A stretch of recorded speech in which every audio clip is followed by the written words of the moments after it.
अभी पीछे नहीं हुई, अभी जो है एक जगह पे अटक गई है गाड़ी, तो 800 आरपीएम यहाँ पर शो कर रहा है। मेरी रोड पे निगाहें कम, मीटर में ज़्यादा होती हैं। अच्छा। हाँ, क्योंकि माइलेज जो निकालना होता है। सिटी के लिए ली थी और ये सिटी में इसने ऐसा दिल तोड़ा कि सर उसके बाद भरोसा उड़ गया कि माइलेज तो देगी। अच्छा, और आप चलाते नहीं है तो ये यहाँ पर दिख रहा है कि ये पेट्रोल भी नहीं भरवाते गाड़ी से। हाँ सर, वो तो नमस्कार दोस्तों, एक बार फिर से आप लोगों का स्वागत है। आपका बजट 10 लाख के आसपास है और आपने ऑटोमेटिक कार देखनी है तो बहुत सारे ऑप्शन है, और आप लोग प्रीफर करते हैं कि हमारा ऑटोमेटिक ऐसा हो जो काफ़ी स्मूथ हो, उसमें जर्क ना होते हो, यानी कि आप AMT को अवॉइड अगर करना चाहते हैं तो आपके पास बहुत कम ऑप्शन बचते हैं। और उन ऑप्शन में से एक ऑप्शन है जो आप फ्रेम में देख पा रहे हैं, वो है i20 CVT। ये है 2021 वेरिएंट और पीयूष जी की ये गाड़ी है। आपका बहुत बहुत स्वागत है चैनल के अंदर। इसमें कुछ ऐसी दिक्कतें हैं जो आज मुझे पता चली और ओनर ने बताई। 1 साल 5000 किलोमीटर चलाने के बाद वो चीज़ें पता चली, वो भी आपको बताएंगे। लेकिन सबसे पहले मैं जान लेता हूँ पीयूष जी से कि पीयूष जी, आपने इस गाड़ी को उस समय पे कंसिडर क्यों किया था? बंदा 3 ऑप्शन देखता है, अल्ट्रॉस,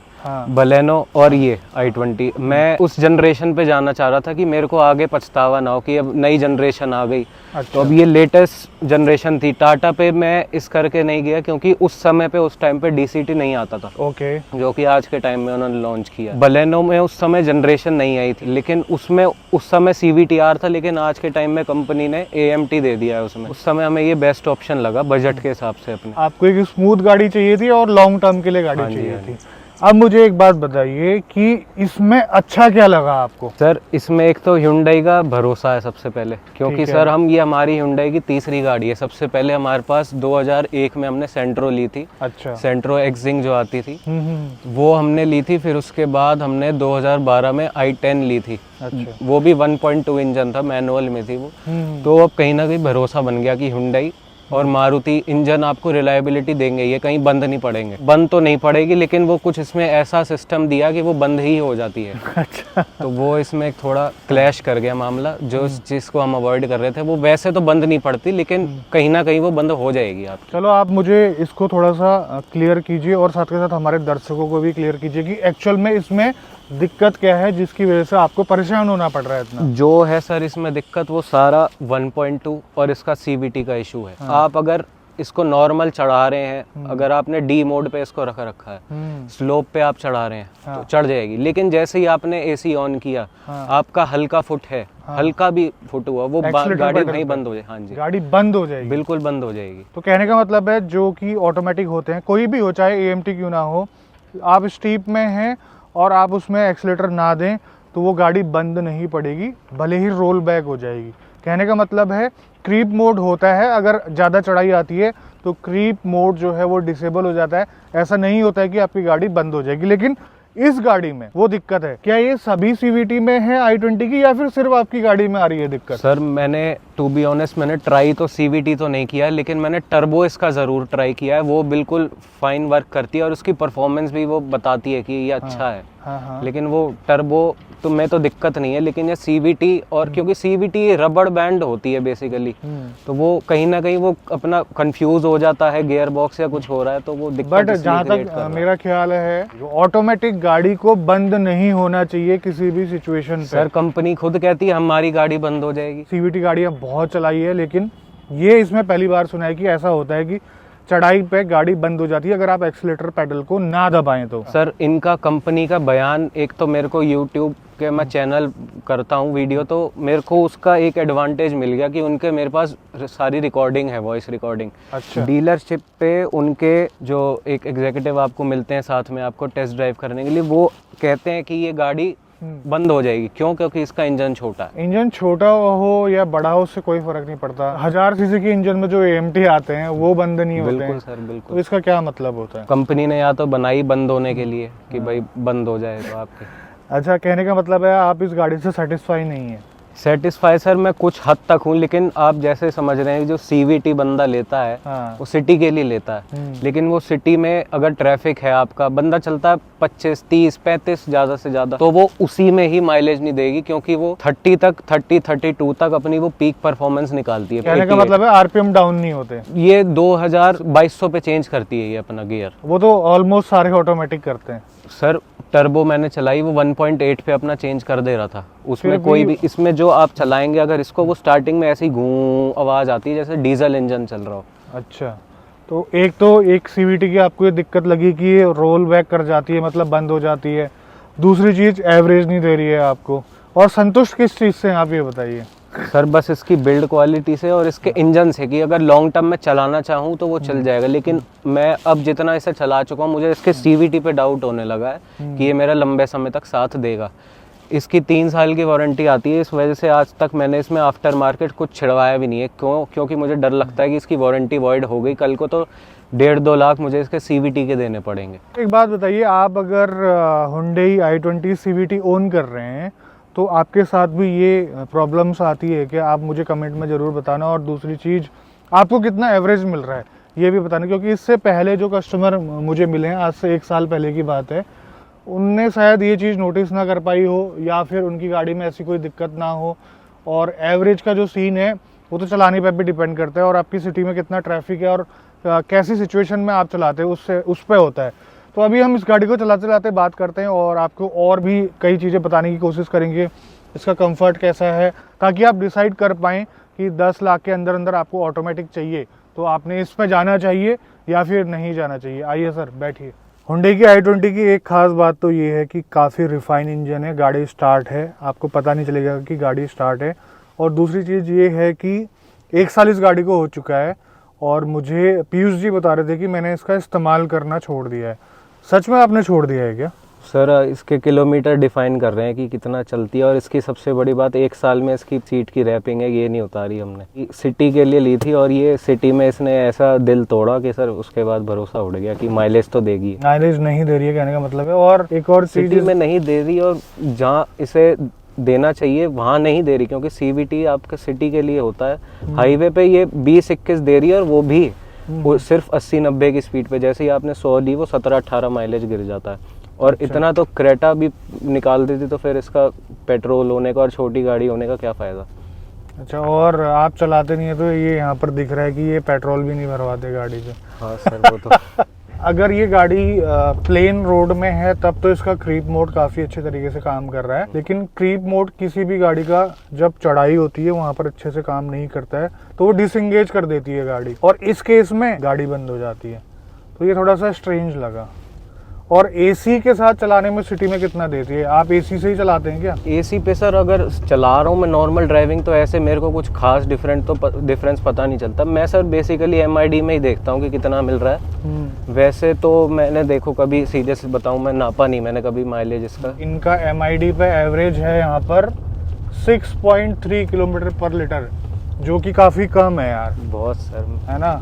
और आप परफॉर्मेंस की बात कर रहे हैं, परफॉर्मेंस नो डाउट अच्छी है। बात ये भी है ना कि गाड़ी में वजन नहीं है। और ये जो कंकड़ की आवाज़ आ रही है, इसमें कुछ है नहीं क्या टायर्स के ऊपर, क्या बोलते हैं उसको, प्रोटेक्शन, जो प्लास्टिक की कोटिंग होती है? सर वो तो है, लेकिन इसका सस्पेंशन बहुत टाइट है, तो वो कहीं ना कहीं वो आवाज़ इसलिए लगता है कि बनती है। आप जैसा कह रहे थे कि जैसे ये 2200 तक गियर को होल्ड करके रखती है, वो चीज़ है, वो चीज़ नॉर्मल है किसी भी ऑटोमेटिक के लिए। मान लीजिए सर आपने इसको होल्ड कर दिया और हाँ। आप इसको अगर आप उठाएंगे, लाइट फुट पे ही उठाएंगे, तो ये अपना 2000 पे चेंज कर रही है, वो ठीक है, लेकिन ये आवाज़ अपनी इतनी निकालती है, जैसे ये आवाज़ निकाल रही है उतनी अपनी आवाज़ आती है, तो वो कहीं ना कहीं वो माइलेज आपका डिक्रीज़ कर देती है, क्योंकि इतना आरपीएम रहता है इसका। आप इसे मैनुअल में भी चलाएंगे तो आप इसका गियर चेंज तो कर ही नहीं सकते खुद, जब तक वो अपने एक लिमिट पे नहीं पहुंचेगी स्पीड की। तो वो आप इससे हल्की स्पीड में भी माइलेज नहीं निकाल सकते। आप चाहें ना कि मैं मैनुअल से निकाल लेता हूँ, तो हल्की स्पीड में तो आप बिल्कुल नहीं निकाल पाएंगे, क्योंकि आपका कंट्रोल ही नहीं है।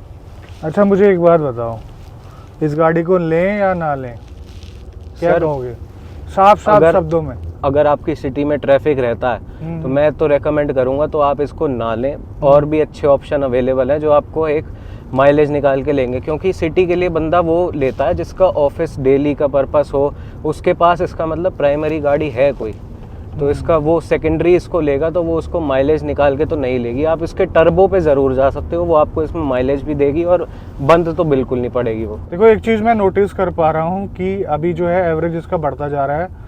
यहाँ पर 6.8 हो गया, 6.9 भी हो गया जी। ये अभी हाल फिलहाल में रीसेट करा था क्या आपने? सर ये जब भी स्टार्ट करते हैं ये ड्राइव इन्फो में अपना आप रीसेट हो जाता है। तो ये इसमें एक फीचर है, वो बेसिकली ड्राइव इन्फो है ना, और मैंने शायद इसमें सेट भी कर रखा है या फिर अपने आप वो ऑटो रीसेट हो जाता है।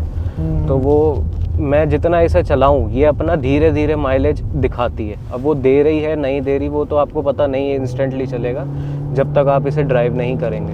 देखो 2-4 बातें मैं आपको बताता हूँ। गाड़ी के अंदर फील गुड फैक्टर काफ़ी अच्छा है, गाड़ी प्रीमियम लगती है, इंटीरियर काफ़ी प्रीमियम है, प्लास्टिक क्वालिटी जो है काफ़ी अच्छी है, बिल्ड क्वालिटी भी काफ़ी अच्छी है। लेकिन बात यहाँ पर ये है कि इसका क्रैश टेस्ट हुआ था तो सेफ्टी में कहीं ना कहीं ये ऑल्ट्रोज से काफ़ी पीछे है। ये है 3 स्टार, ऑल्ट्रो से आपकी पूरी 5 स्टार। तो अगर आपकी कंसिडरेशन ये भी बन जाती है कि मुझे सेफ कार चाहिए तो आपके पास ऑल्ट्रोज का ऑप्शन है, लेकिन ऑल्ट्रोज में ऐसी रिफाइनमेंट नहीं मिलने वाली, सीधी सी बात। और दूसरी एक और चीज़ मैं आपको बता देता हूँ, ऑल्ट्रोज का जो परफॉर्मेंस है इसी के आसपास है, इसी के जैसा है। इसमें एक अच्छी चीज़ मिलेगी, ये शोर नहीं करेगी। अगर आप इसे पुश करेंगे तो आवाज़ आती है लेकिन वो थोड़ी सी स्वीट आती है। ऑल्ट्रोज थोड़ी सी हार्श फील होगी आपको उस जगह पे। और हाँ, ऑल्ट्रोज इसके कंपैरिजन में काफ़ी ज़्यादा स्टेबल है, प्लस उसका जो स्टीयरिंग रिस्पॉन्स है, फीडबैक है, वो भी एक नंबर। तो आप डिसाइड कर लीजिए कि आपकी प्रेफरेंस क्या है, उस हिसाब से आप जो है गाड़ी सेलेक्ट कीजिए।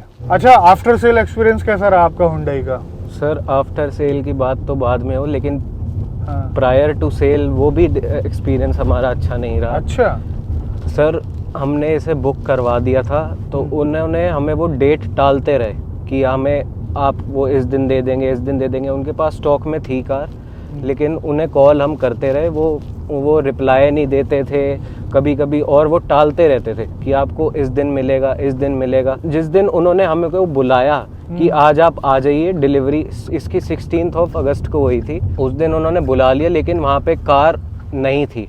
हमने वहाँ पे 2-2.5 घंटा वेट किया। उसके बाद गाड़ी उन्होंने बुलवाई स्टॉक यार्ड से, तब वॉश करवाई, और उसके बाद जो भी हमने डिलीवरी इंस्पेक्शन करना था, प्री डिलीवरी इंस्पेक्शन, तब हम कर पाए। तो उसका डिलीवरी एक्सपीरियंस ही ख़राब था। आफ्टर सेल सर्विस में भी सर, पहली सर्विस में तो देखिए मैं मानता हूँ कि ऐसा कुछ नहीं होता, लेकिन जो इशू बताते हैं उसे रिजॉल्व किया जाता है कंपनी में। हाँ। लेकिन वहाँ पे सर मैंने अपना एक इशू बताया, सबसे पहली बात तो यही वाला जो कि स्लोप में बंद हो जाती है, उसकी तरफ बिल्कुल कैजुअलिटीज़ थी उनकी, कोई ज़्यादा अच्छा रिस्पॉन्स नहीं था उनकी तरफ से। वो उन्होंने अपना टेस्ट कर लिया अपना, मैंने कहा कि आप सर सर्विस कर लाए, आपने हमें बताया ही नहीं, इंस्पेक्शन करके हमारे सामने दिखाया नहीं, तो वो सर अपना उन्होंने बिल बना दिया, कर दिया फ्री। और सर एक इसमें रेटलिंग नॉइज़ इसकी राइट साइड में आती थी स्पीकर की, तो स्पीकर का भी उन्होंने इशू रिजॉल्व नहीं किया। उनका ये कहना था कि अगर हम इसको खोलेंगे तो ये इसकी रेटलिंग और बन जाएगी दरवाजे में, तो इसलिए हम इसको अभी नहीं खोलेंगे, आपका जब स्पीकर ख़राब हो जाए तब इसको खुलवाना। उनके ये शब्द थे सारे। और एक और चीज़ मैं फील कर पा रहा हूँ, सस्पेंशन काफ़ी स्टिफ है इस गाड़ी की, और साथ के साथ जो है अंदर काफ़ी नॉइज़ भी आ रही है, टायर नॉइज़। ग्राउंड क्लियरेंस तो इसका इशू है, अगर कोई देख रहा है जिसके यहाँ पे रोड वगैरह ख़राब है तो उसे नहीं लेनी चाहिए, क्योंकि फिर वो रोज़ आना दिक्कत देगी। बट एक चीज़ मैं ऑब्जर्व कर पा रहा हूँ कि जो आपकी माइलेज वाली प्रॉब्लम है ना, वो हो सकता है कि ज़्यादा बम्पर टू बम्पर ट्रैफिक है तो वहाँ पर बेशक आपकी कोई भी गाड़ी हो कम देगी, लेकिन जैसा मैं देख पा रहा हूँ कि ये गाड़ी अच्छा एवरेज निकाल सकती है। जिस हिसाब से मैं इसको चला रहा हूँ लाइट फुट से, कभी किसी दिन ट्रायल करेंगे इसका जी। अगर आप फ्री होंगे तो बम्पर टू बम्पर ट्रैफिक में इसका MID में कितना आता है वो करने की कोशिश करेंगे। लेकिन मैं एक बात बता दूं, हो सकता है कि आपको कम मिल रहा हूँ, मैं ये डिनाई नहीं कर रहा हूँ, लेकिन ये गाड़ी अच्छा एवरेज दे सकती है जिस हिसाब से चल रही है ना। और 6 पॉइंट समथिंग से अभी 8.7 हो चुका है इसका, और हम गाड़ी में 4 लोग बैठे हुए हैं। तो उसके अलावा जो बाकी चीज़ें हैं वो आप लोगों ने भी ध्यान देनी होगी। सेल्स के टाइम पे कैसा आपको रिस्पॉन्स मिल रहा है डीलरशिप की तरफ से, और आफ्टर सेल कैसा है, प्लस गाड़ी कितनी सेफ है, कंफर्ट मिल पा रहा है नहीं मिल पा रहा है, ये सारी चीज़ें आपको लेने से पहले पता होनी चाहिए, जो कि इस वीडियो के माध्यम से हम आपको बताने की कोशिश कर रहे हैं। पीयूष जी से बातें करके ये लगा कि पीयूष जी परेशान है गाड़ी से, इस CVT के साथ जो दिक्कत आ रही है उससे परेशान है, और हुंडई ने एड्रेस करनी चाहिए उस प्रॉब्लम को, या फिर इनके सेटिस्फेक्शन के लिए दूसरी गाड़ी को चलवा कर दिखाना चाहिए कि ये सभी गाड़ी में है। अभी पता है क्या डर है? डर ये है कि क्या मेरी ही गाड़ी में तो ये दिक्कत नहीं है, वो वाली बात है। तो अभी एक हल्का सा स्लोप है, वहाँ पर चल के देखते हैं, फिर देखेंगे कि जो ये गाड़ी है वहाँ पर बंद होती है या फिर नहीं होती है। आगे जो है स्लोप है यहाँ पर, अब देखते हैं। मैं इसको एक्सीलेटर का कोई इनपुट नहीं दूंगा, क्रीप में तो ये चढ़ नहीं पाएगी, मुझे 100% पता है। लेकिन ये रोल बैक होनी चाहिए, लेकिन बंद नहीं होनी चाहिए, वो चीज़ हम देख लेते हैं। और मुझे तो यहाँ पर थोड़ा सा डाउट ये है कि इसका ग्राउंड क्लियरेंस इतना है या नहीं है। चलो साइड से निकालने की कोशिश करते हैं। ये चढ़ाई में मैंने चढ़ा दी है और ये देखो रुक गई है, बंद नहीं हुई। ये एसी में आप इसको ऊपर चढ़ाने लगेंगे लाइट फुट से, ज़्यादा अगर स्लोप है तो आपकी वहीं बंद पड़ जाएगी। ये गाड़ी अभी स्लोप में है और ये क्रीप मोड में चढ़ नहीं पा रही है। गाड़ी की आप आरपीएम देख सकते हैं, जो कि जनरली 800 होते हैं, वो 1100 हो चुके हैं, लेकिन गाड़ी बंद नहीं हुई यार। अब यहाँ क्यों नहीं हुई और सर्विस सेंटर में क्यों नहीं हुई वो पता नहीं। देखो स्लोप तो अच्छा खासा है क्योंकि गाड़ी चढ़ नहीं पा रही बस होने ही वाली है, बंद फ्लक्चुएट हो रही है ऐसा लग रहा है। देखो अब रोल बैक हो रही है तो 1100 आरपीएम में गाड़ी को होल्ड कर लिया है इसने। गाड़ी बंद भी नहीं हो रही है, रोल बैक भी नहीं हो रही है, सबसे अच्छी बात ये है। और गाड़ी देखो इतनी हाइट पे है कि आगे रोड नहीं दिख पा रही है मेरी सिटिंग पोजीशन से। ये तो बढ़िया तरीके से काम कर रहा है यार अभी क्या कहोगे? पता नहीं, ये जहाँ दिखाना चाहिए वहाँ दिखती नहीं है। आप जो ग्राउंड क्लियरेंस की बात कर रहे थे ना, तो ग्राउंड क्लियरेंस तो गाड़ी लेने से पहले पता ही होता है जो उसकी हाँ वो तो सर ठीक है, वो तो इतना चलता है कि और ये जो जिस जगह से गाड़ी निकली यहाँ से बिना लगे निकल रही है, तो ये बहुत अच्छी चीज़ है कि ग्राउंड क्लियरेंस इसका काफ़ी अच्छा है, नो डाउट। एक बार यहाँ पर फिर रोक के देखता हूँ। इसका जो सीवीटी है हिल होल्ड की तरह काम कर रहा है अभी, क्योंकि गाड़ी रोल बैक भी नहीं हो रही है और गाड़ी जो है बंद भी नहीं हो रही है। आरपीएम जो है होल्ड करके रख रखे हैं इसने। मैं थोड़ा सा आगे बढ़ाता हूँ, उसके बाद जब पीछे, अभी पीछे नहीं हुई, अभी जो है एक जगह पे अटक गई है गाड़ी, तो 800 आरपीएम यहाँ पर शो कर रहा है। अच्छा, मैं आपसे ये कहना चाहूँगा कि आप अपनी गाड़ी को चलाइए, मतलब गाड़ी से आप यूज्ड टू होते जाएंगे तो आपका अच्छा एवरेज भी निकलेगा। ये वाला जो ग्राफ है इसको मॉनिटर करते रहना। आप कोशिश ये करना कि आप इतना लाइट फुट रखें कि ये हमेशा मैक्सिमम सिचुएशन में, मतलब मैक्सिमम कंडीशन में रहे। मेरी रोड पे निगाहें कम, मीटर में ज़्यादा होती हैं। अच्छा हाँ, क्योंकि माइलेज जो निकालना होता है। बट अगर देखा जाए इनका, ये जब चला रहे थे 6 के आसपास है, और जब मैं चला रहा था तो ये मुश्किल से 9 में पहुंचा था। 9 के बाद ये दोबारा नीचे आके 8.5 किलोमीटर पर लीटर हो गया है। और मैं ये भी नहीं देख पा रहा हूँ कि इसका अभी 10 से ऊपर गया, क्योंकि जितना मैंने चला लिया है उस हिसाब से इसको कम से कम 10 के आसपास तो होना चाहिए, 10 से ऊपर होना चाहिए, लेकिन ये गया नहीं। अब जैसे ये सीवीटी है, आप इसको हाईवे में चलाएंगे तो आपकी आराम से 100 की स्पीड में 2000 आरपीएम के आसपास क्रूज करेगी। ऐसा है क्या? ये आपने चेक करा है कभी? सर मैं इसे 80-90 पे, मैं इसे 1600-1700 आरपीएम पे चलाता था, वो भी पूरा 8 थे इसमें, पूरा 8 गियर डाल के। तो वो अगर 80-90 आप चला रहे हो तो 20-21 ये देगी। अगर आपने जैसे ही 100 ली वो सीधा 17-18 पे गिर जाएगी। और सीवीटी सिटी में बाकी ऑटोमेटिक से थोड़ा कम देता है, हाईवे में सबसे ज्यादा देता है। हाँ बिल्कुल सर, बिल्कुल।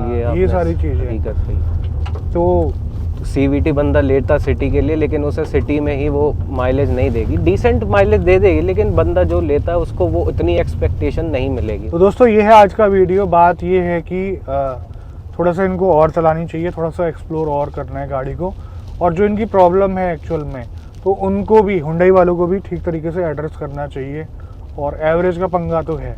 अब हम आपसे मिलेंगे कुछ दिनों के बाद, आप थोड़ा सा इसको चलाइए और लाइट फुट में चला के कोशिश करिए एक बार ज़्यादा से ज़्यादा एवरेज निकालने की, फिर बताना है आपको ज़्यादा से ज़्यादा एवरेज क्या मिला। फिर आपका जो कमेंट है इस वीडियो में हम पिन कर देंगे कुछ टाइम के बाद। तो आज की वीडियो में बस इतना ही, मिलते हैं बहुत जल्द आपसे एक नई वीडियो में। तब तक के लिए बाय बाय, ख्याल रखिए अपना। भारत माता की जय।